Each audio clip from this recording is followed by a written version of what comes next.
ஓம் மகா கணபதியே போற்றி. ஓம் நமசிவாய.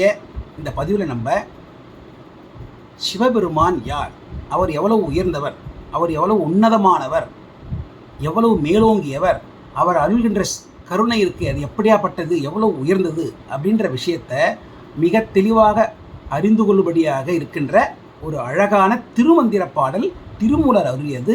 இந்த புத்தகத்தில் கொடுத்துருக்கிற பாடல் எண் 102 பாடலை பார்க்கலாம். அவனை ஒழிய அமரரும் இல்லை, அவனன்றி செய்யும் அரும் தவம் இல்லை, அவன் அன்றி மூவரால் ஆவது ஒன்றில்லை, அவன் அன்றி ஊர் புகும் ஆறு அறியேனே. அவனை ஒழிய அமரரும் இல்லை. அமரர்னா என்ன? என்றும் இரவாதவர்கள், இறப்பே இல்லாதவர்கள், அதாவது என்றும் நிலையாக நிற்பவர்கள், நிலைத்து நிற்பவர்கள். அந்த தன்மை யார்கிட்ட இருக்கு? சிவபரம்பொருள் ஒருத்தர்கள் மட்டுமே இருக்கு. அவர் மட்டும்தான் அமரர். ஆகவே அவனை ஒழிய அமரரும் இல்லை. வேறு மற்றவங்க யாருமே அமரர்கள் கிடையாது. இது நம்ம எப்படி புரிஞ்சுக்கணும்னா, பார்க்கடல் தேவர்களும் அசுரர்களும் சேர்ந்து பிரம்மா விஷ்ணு எல்லோரும் முன்னிறுத்தி கடைஞ்சாங்க. எதற்காக கடைஞ்சாங்க? அமிர்தத்துக்காக கடைஞ்சாங்க, எல்லாருக்கும் தெரியும். அப்போது ஒரு விஷயம் வந்தது, ஆலகால விஷம் வந்தது. அந்த விஷம் உலகத்தையே அழிக்கக்கூடியது. அங்கே இருந்தவர்களில் யாருக்காவது இந்த அமரத்தன்மை இருந்திருந்தால் அந்த ஆலகால விஷத்தை அவங்களே சாப்பிட்டுருப்பாங்க. சிவபெருமானை நோக்கி போக வேண்டிய தேவை இருந்திருக்காது. ஆனால் எல்லோரும் அந்த ஆலகால விஷத்தை எடுத்துட்டு சிவபெருமானை தான் போனாங்க. அவர் என்ன பண்ணார்? சர்வசாதாரணமாக எடுத்து சாப்பிட்டார். சாப்பிட்டுட்டு நல்லா இருந்தார். இது நம்ம என்ன தெரிஞ்சுக்கிறோம்? சிவபெருமான் மட்டுமே அமரத்தன்மை உடையவர்.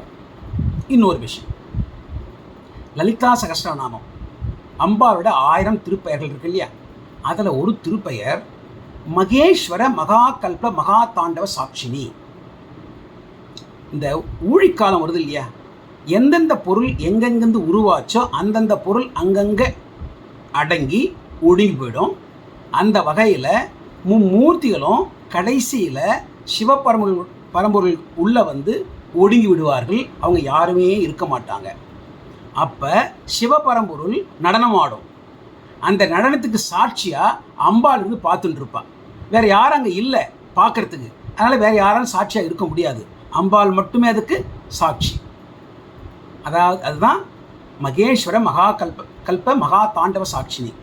ஸோ இதில் நம்ம என்ன தெரியுது? ஊழிக்காலத்தில் கூட சிவபெருமான் மட்டுமே இருக்கின்றார். ஆகவே சிவபரம்பொருள் ஒன்றே அமரத்தன்மை உடையது. ஆகவே அவனை ஒழிய அமரரும் இல்லை. அவன் அன்றி செய்யும் அருந்தவம் இல்லை. அருந்தவம்னா என்ன? மிக உயர்ந்த தவம், மேலான தவம். எந்த தவம் உயர்ந்த தவமாக இருக்க முடியும்?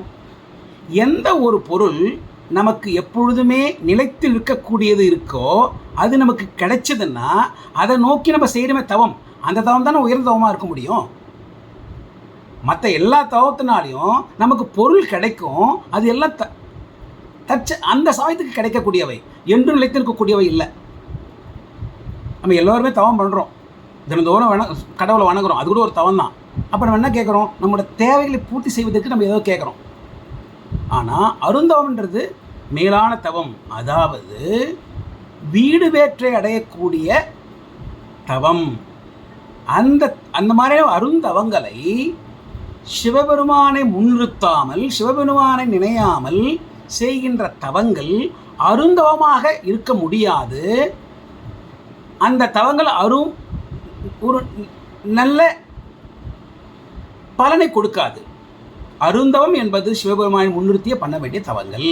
அதுதான் அவனன்றி செய்யும் அருந்தவம் இல்லை. அவனன்றி மூவரால் ஆவது ஒன்றில்லை. மூவர்கள் பிரம்மா விஷ்ணு ருத்ரன். படைக்கும் தொழில், காக்கும் தொழில், அழிக்கும் தொழில். இந்த 3 தொழிலும் மூவர்கள் பண்ணுறாங்க. இந்த 3 தொழிலும் அவங்க 3 பேரும் பண்ணுறதுக்கு அருள் செய்வது சிவபரம்பொருள்.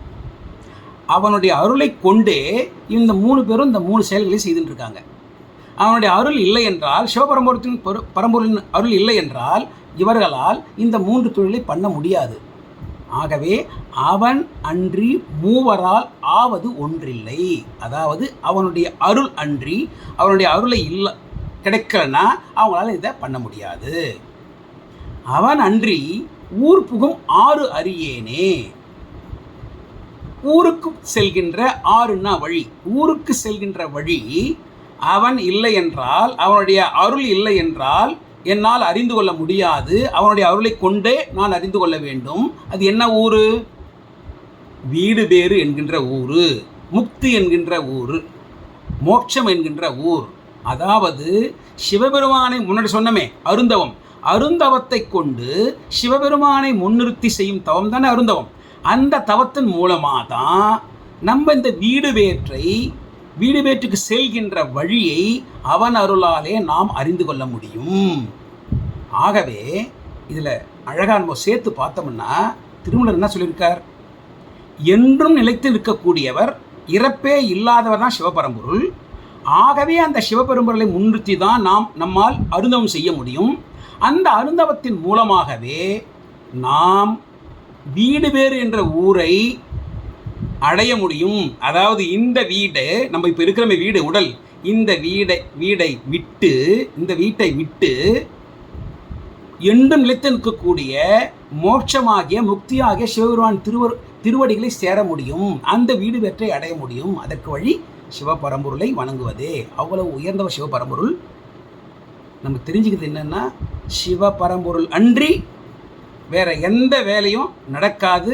அவன் அருளாலே அவன் தாள் வணங்கி மூவர்களே அவனுடைய அருளை கொண்டே அவர்கள் தொழிலை செய்கின்றார்கள் என்பதை நாம் புரிந்து கொள்ளலாம்.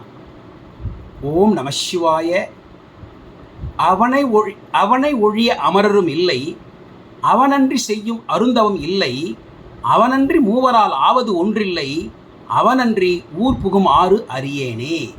ஓம் நம சிவாய. திருச்சிற்றம்பலம். தென்னாடுடைய சிவனே போற்றி, எந்நாட்டிற்கும் இறைவா போற்றி, காவாய் கனக திரளே போற்றி, கைலை மலையானே ஈசனை என்னப்பனே தேவா அதிதேவனே போற்றி போற்றி போற்றி.